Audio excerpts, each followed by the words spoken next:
same sacrifices with respect to our family, our children, and our wives when we're here and traveling, and the things that we miss out on, and I do wish him well. Today, in the House of Representatives, we voted by suspension of the rules what's called a continuing resolution to continue the funding of government at its current levels. Now, that's just another way in D.C. speak of saying we aren't doing our job to pass appropriations bills through what we call regular order, the way that you would expect us to do it, send it to the Senate, negotiate back and forth, and then take that and do our job to do the work of the people and how we spend their money. Last year, we set out to change the way the House works. The gentleman from Arizona knows. And we made some progress, actually. I had hope. We had moved it in the right direction. We passed 10 appropriations of 12 out of committee. We had 2 ready to go. 7 we passed off the floor of the House. We passed them not at the level I would prefer, a lower level, but we did pass them at the agreed upon level last year under the FRA, the debt deal that capped spending. Again, should have capped it a lot lower. It represented a mere 1% cut from last year's bloated level of spending under Speaker Nancy Pelosi, passed at the 11th hour in December of 2022. Every member of the Republican conference here today, except for 2, opposed that bill, voted against that omnibus spending bill, spoke out against it, put out press releases against it, said that it was enormously expensive, adding up to our debt, passing policies we didn't agree on, done at the 11th hour right before Christmas. Massive opposition. Only 2 in this chamber on the Republican side voted for it. Now, fast forward, last year, deal is made, caps are put in place. We get our appropriations bills sent over to the Senate, trying to do it at those levels, even though it's a mere just 1% cut. I'd like to see a 10% or 20% cut. We wanted to get to pre-COVID spending levels. But this body, bipartisan basis, majority of Republicans, majority of Democrats, sent to the Senate a debt deal lifting the debt $4 trillion. For that, we were supposed to get a 1% cut. But then there was something in this town called side deals. Does that sound swampy? It is.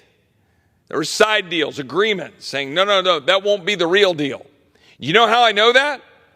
Because the Democrat ranking member on the Appropriations Committee appeared before the Rules Committee about a month ago and said, well, I voted against the FRA, the debt deal, because the side deals weren't written in it.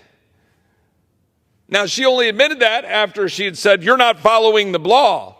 I said, well, where in the law are the side deals? Oh, well, they're not in the law.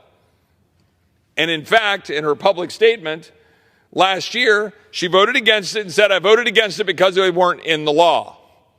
Yet, today, Senate Democrats, House Republicans are negotiating spending at the level of not the caps, but the caps plus the side deals. That is to say, in plain English, Pelosi spending levels plus another $30 to $40 billion.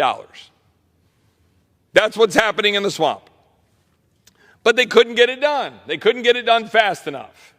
So here we are again after we've twice extended Nancy Pelosi's spending levels without getting the appropriations bills done, not getting our job done, not getting the work finished. And we are today, we just agreed, the Senate sent over here, we passed another continuing resolution to fund government at Nancy Pelosi's levels. Now, it's not just the debt. It's not just the spending. It's not just the fact that we're $34 trillion in debt.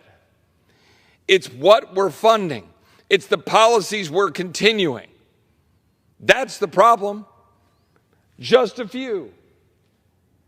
The continuing resolution that we just voted for, a near perfect divide down the Republican conference. It's 107 to 106. House leadership had to scurry around to whip up the votes to ensure a majority of Republicans supported this terrible bill. What did we fund? Again, spending at the level of $1.6 something trillion, Nancy Pelosi's levels, we funded Biden's border crisis while we're currently trying to impeach the Secretary of Homeland Security for failing to secure the border, ignoring his duty to maintain operational control, endangering Americans, fentanyl pouring in, empowering China, empowering cartels, lied to us under oath. We're giving him the money. Oh, let's impeach him, but let's keep giving him the money. Weaponized IRS and Internal Revenue Service targeting the American people. A weaponized Department of Justice and FBI that targeted Scott Smith in Loudoun County and Mark Houck and Dad in Philadelphia. Give them the money. Build them a brand new headquarters. Give them the money.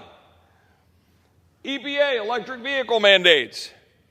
We are piling up electric vehicles on the lots of car dealerships around the country.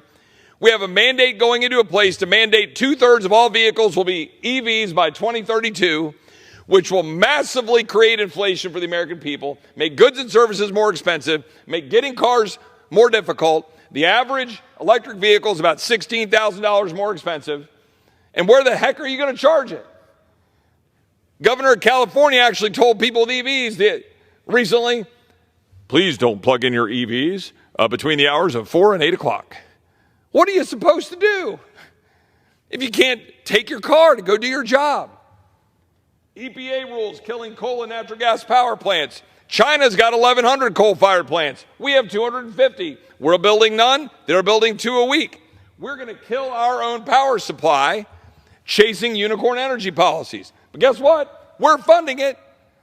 Every Republican in this chamber who campaigns against these things just voted today to fund it. The World Health Organization. Anybody think that's doing us any good besides getting us involved with anti-American sovereignty and undermining our own ability to maintain health policy and our national security? We're funding it. We're funding the pro-China, anti-Israel United Human Rights Council, United Nations Human Rights Council. We're funding UNRWA, through which dollars flow to the Palestinians, that is Hamas, that is the enemies of Israel. So we're going around saying we stand with Israel. How many Republicans wear the little pins? We stand with Israel. They're funding opposition to Israel. ATF rule banning pistol braces. Unconstitutional, unlawful, executive tyranny. Not getting constitutional congressional approval. We're funding it.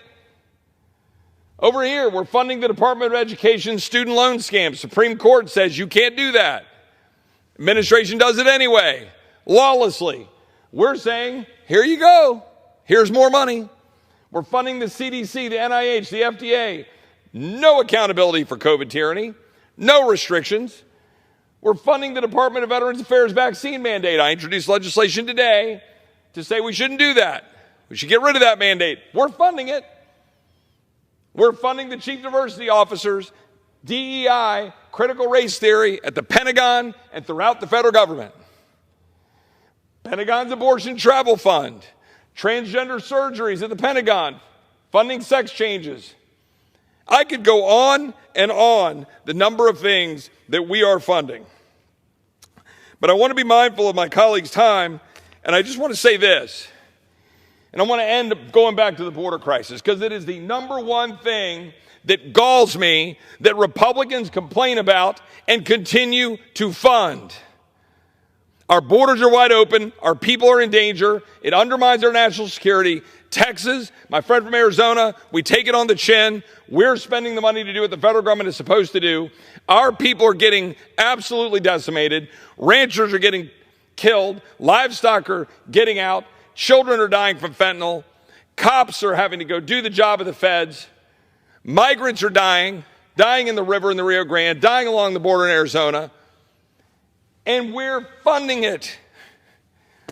I just don't understand the logic of my colleagues campaigning about these things when I'll close with this. Federalist 58. EV drivers won't be able to drive as far as well if the temperature is 20 or below, which is the case here in Chicago. There are different estimates on how bad this can affect things. AAA says the performance decline is roughly 41%, which means what was once a 100-mile journey will only be 59 miles. Drivers here in Oak Brook at this Tesla supercharging station say they're frustrated. I had to charge like multiple times every day the last couple days. I had to like wait for like 45 minutes for a charger, and then I pull in, it doesn't work, and then I pull out, and then someone else takes the next charger, and then